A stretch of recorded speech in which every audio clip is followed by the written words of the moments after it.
Hello, good evening. It is for a very short time, Monday evening, and we are on 2 Samuel chapter 20. The Revolt of Sheba. There happened to be a troublemaker there. There happened to be a troublemaker there. Where? I think I'll go back to the last line of chapter 19, just in case it seems like we're taking this out of context here.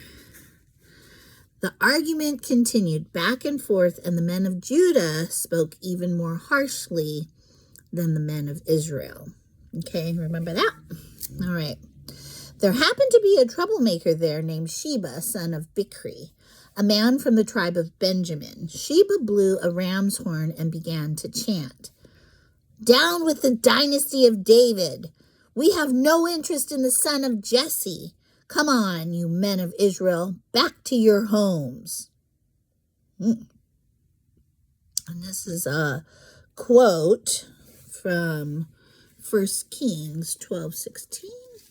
So that's coming later, actually. Okay. I'm just curious. I guess is it because it's in quotes. 1 Kings 12:16. Let's go forward and see what's going on there.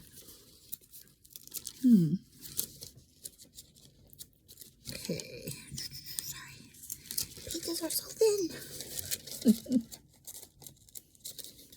All Bible pages are thin, aren't they? But on my other Bible, I can grasp the pages easier for some reason. Okay, so thanks for your patience, bearing with me on this. 12:16 of 1 Kings says, when all Israel realized that the king had refused to listen to them, sounds like a different scenario.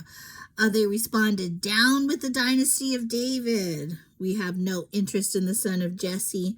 Back to your homes, O Israel. Look out for your own house, O David." And then the very last line of that verse is, "So the people of Israel returned home." Interesting. Okay. And then this next verse says, "So all the men of Israel deserted David and followed Sheba, son of Bichri. But the men of Judah stayed with their king and escorted him from the Jordan River to Jerusalem." Remember the fam who was a little slow in showing their family allegiance and spirit.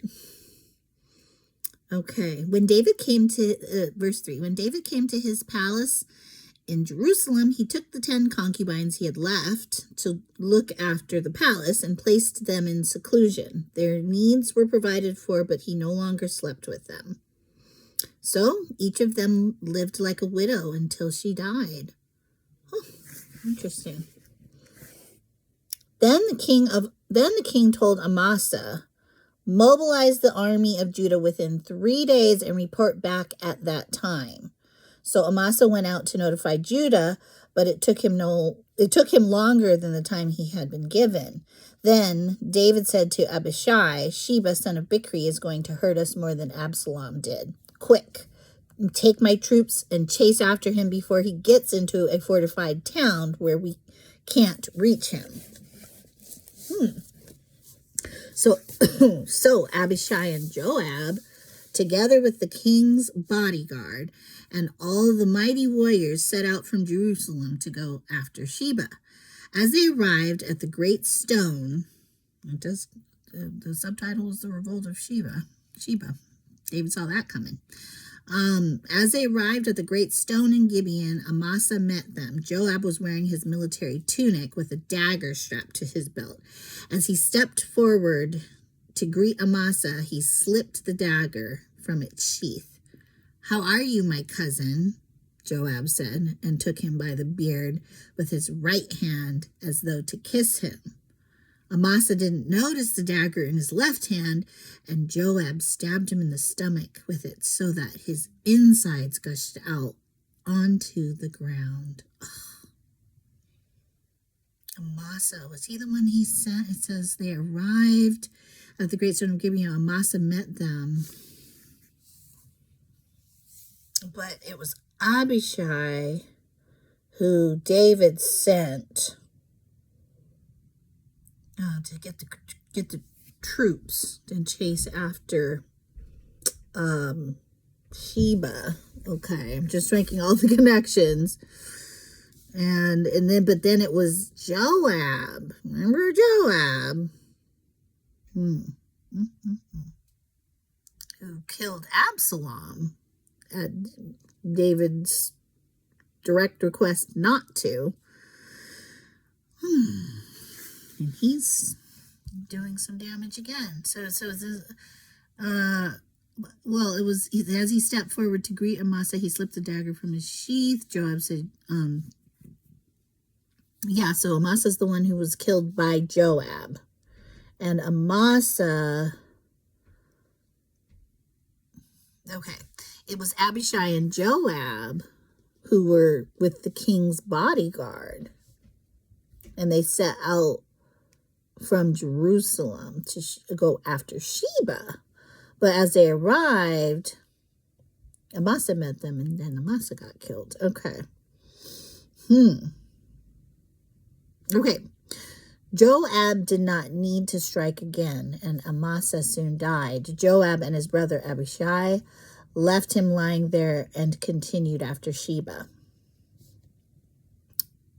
One of Joab's young men shouted to Amasa's troops, "If you are for Joab and David, come and follow Joab." So Joab still feels like he's tight with the king. I don't know how that happened. But Amasa Joab shouted to Amasa's troops, but Amasa lay in his blood in the middle of the road, and Joab's man saw that everyone was stopping to stare at him, so he pulled him off the road into a field and threw a cloak over him. Remember how he's buried Absalom in a pile of rocks. With Amasa's body out of the way, everyone went on with Joab to capture Sheba, son of Bichri. Meanwhile, Sheba traveled through all the tribes of Israel and eventually came to the town of Abel-Beth-Maachah. All the members of his own clan, the Bichrites, assembled for battle and followed him into the town. When Joab's forces arrived, they attacked Abel-Beth-Maachah. They built a siege ramp against the town's fortifications and began battering down the wall. But a wise woman in the town called out to Joab, "Listen to me, Joab. Come over here so I can talk to you." As he approached, the woman asked, "Are you Joab?" "I am," he replied. So she said, "Listen carefully to your servant." "I'm listening," he said. Then she continued, "There used to be a saying, if you want to settle an argument, ask advice at the town of Abel. I am one who is peace-loving and faithful in Israel. But you are destroying an important town in Israel." Someone needs to call Joab on his stuff. "Why do you want to devour what belongs to the Lord?" And Joab replied, "Believe me, I don't want to devour or destroy your town. That's not my purpose. All I want is a man named Sheba, son of Bichri, from the hill country of Ephraim, who has revolted against King David." He's not the only one. "If you hand over this one man to me, I will leave the town in peace." "All right," the woman replied. "We will throw his head over the wall to you." Ruthless. Then the woman went to all the people with her wise advice, and they cut off Sheba's head and threw it out to Joab. So he blew the ram's horn and called his troops back from the attack. They all returned to their homes, and Joab returned to the king at Jerusalem. Now Joab was the commander of the army of Israel. Benaiah, son of Jehoiada, was captain of the king's bodyguard. Adoniram, and there's a reference, Adoniram, verse 24. In Greek, Hebrew reads Adoram. A little different. Adoniram here was in charge of the labor force. Jehoshaphat, son of Ahilud, was the royal historian. Now this is Sheba. Sheba is the one whose head was thrown over the wall.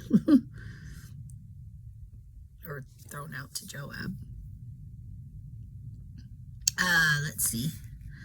Shiva was the court secretary. Zadok and Abiathar were the priests. And Ira, a descendant of Jair, was David's personal priest. Okay? And that's how the chapter ends.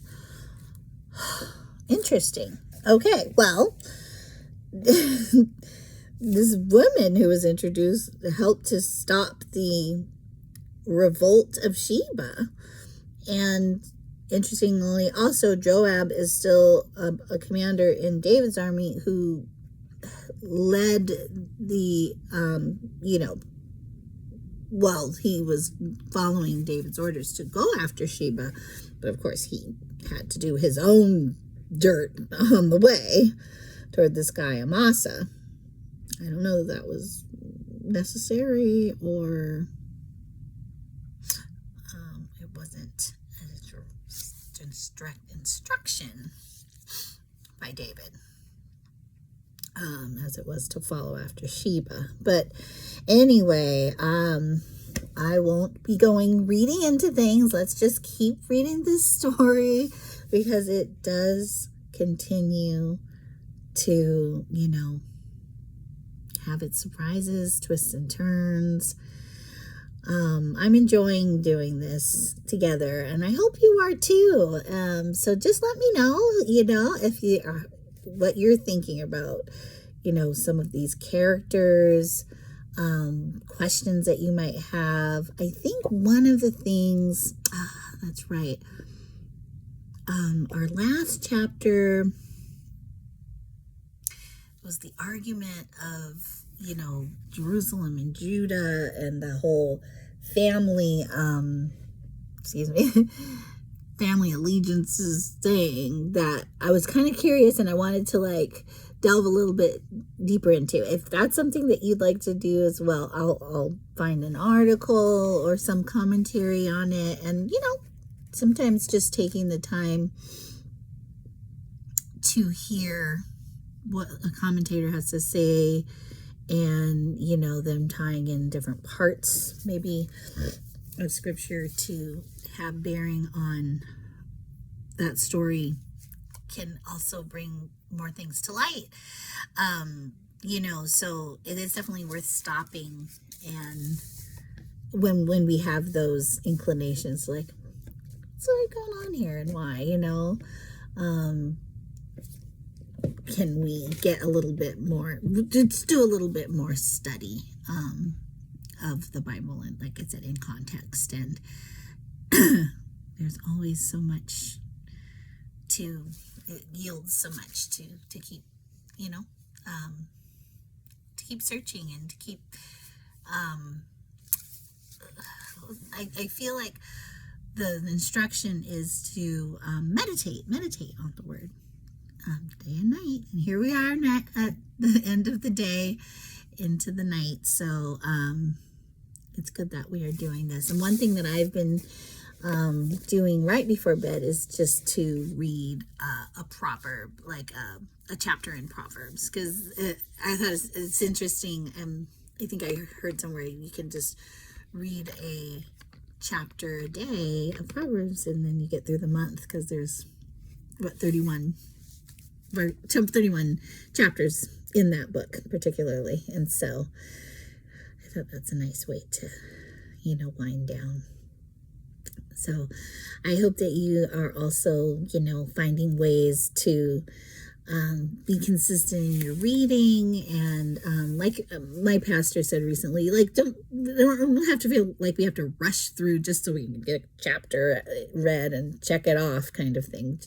Maybe it's just a verse, whatever it is that feels like this is holding your attention for whatever reason, and you can let that marinate, or delve into it a little bit deeper. So I hope that, again, that you're enjoying this journey together through the Bible, and I will see you tomorrow.